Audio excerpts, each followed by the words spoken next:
2022.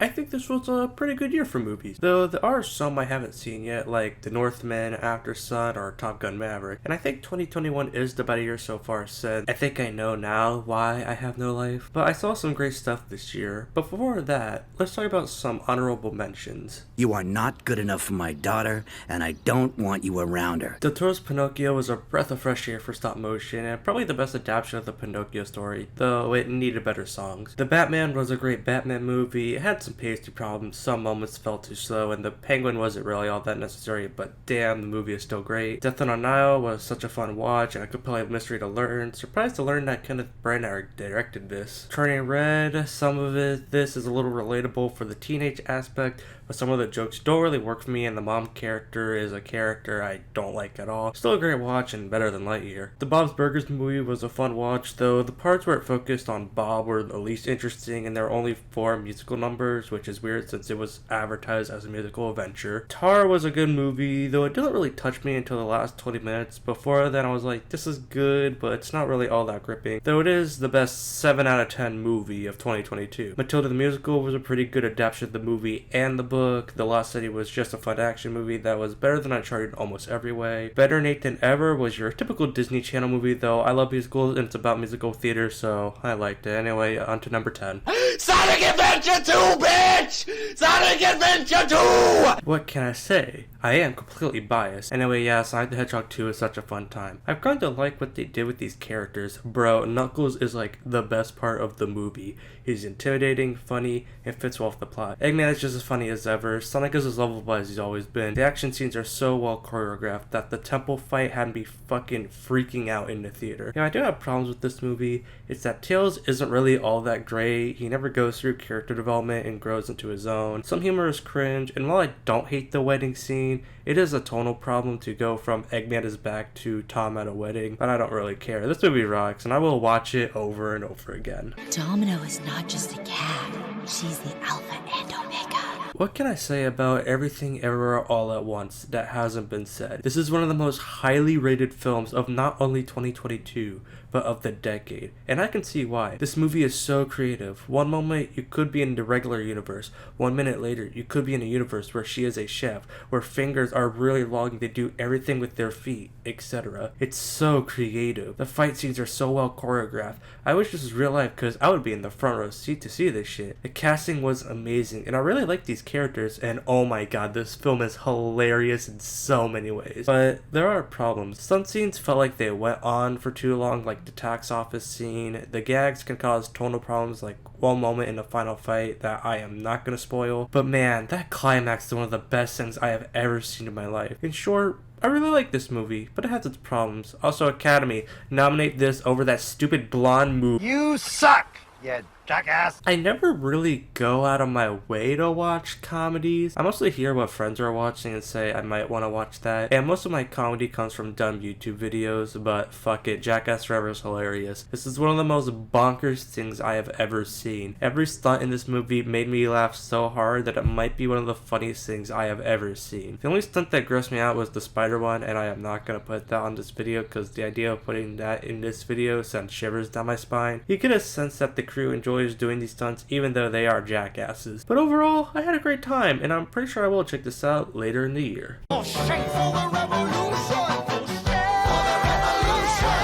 I put this off for a while for this list, and man, this is such a great movie, and I wish I've seen it sooner. I want to say that the music is pretty good, though nothing I will be listening to over again, except for the dance battle song, because that unironically slaps. The fight scenes are amazing, the CGI looks better than most Marvel movies. I like these characters so much. The cinematography and lighting is so really good. I do have problems. I think there are tonal problems. The movie felt way too long, like at the halfway point, I was expecting it to be over already, and the movie kind of forgot about Jenny halfway through. Other than that, I really enjoyed this movie and I will recommend it, though this would be better if T-Series didn't slap their names on this.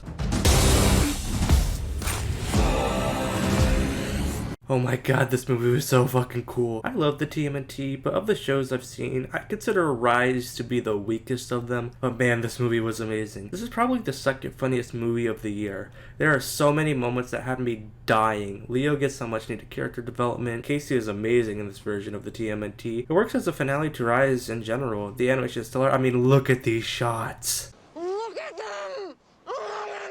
The action is on point and well choreographed. Am I crying at certain moments? Oh my god, I love this movie. If I had a problem, the middle was a little slow and there's some gross stuff. Other than that, I love this movie and I will probably watch it again and again.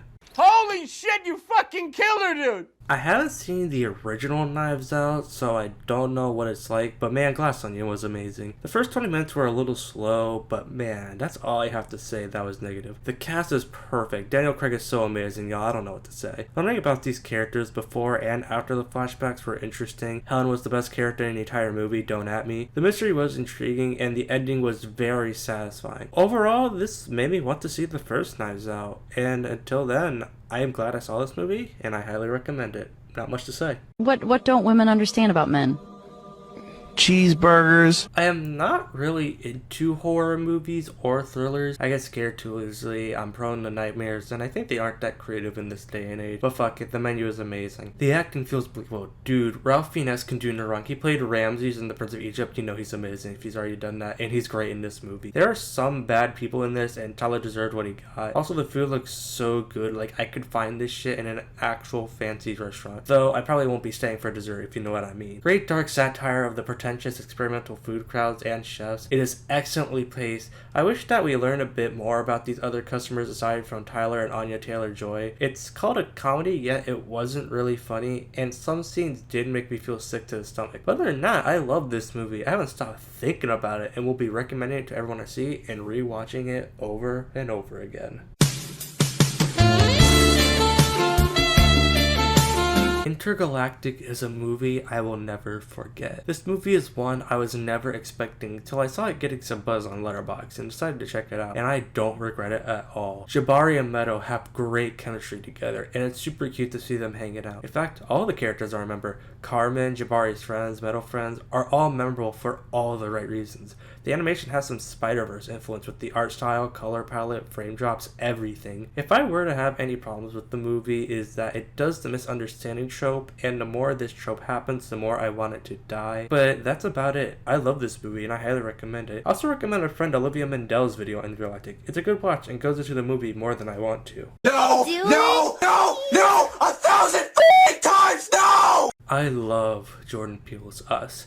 It was such a fun watch, and Nope was the same. The acting in this movie was great, and the casting is perfect. The cinematography was excellent. It was effective in the horror thriller elements, where I was really freaked out at moments. I think this movie is really creative, and I was consistently wondering what was going to lead by the end of the movie. Man, I don't know what else to say that hasn't been said about this movie.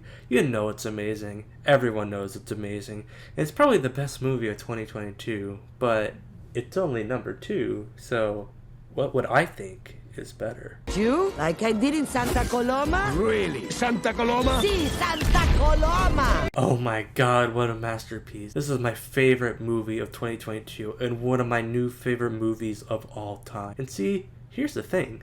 I am not a big Shrek person. Aside from 2 and Forever After, I have never really liked Shrek that much. But this movie made me feel things. Twist is the most interesting he's ever been in the Shrek universe. Kitty's soft paws is fun to watch. I love Goldie and the Three Bears and their dynamic. The dog I thought I was gonna hate, but man, he's the most tragic thing in this fucking movie. Jack Horner is the funniest character in this movie with all the magic weapons that he uses and how he treats his bakers. It is hilarious. Death is one of the best villains in history. He is so intimidating when you hear that whistle and you want to see what happened. The animation is so beautiful with some of that Spider-Verse influence with the drop frames. The action's on point. The picture style looks great. I laughed so many times in this movie. The score slaps. Who knew Antonio Banderas could sing? Man, I don't know what else to say. This movie is a literal masterpiece, and I can't wait to watch it again and again.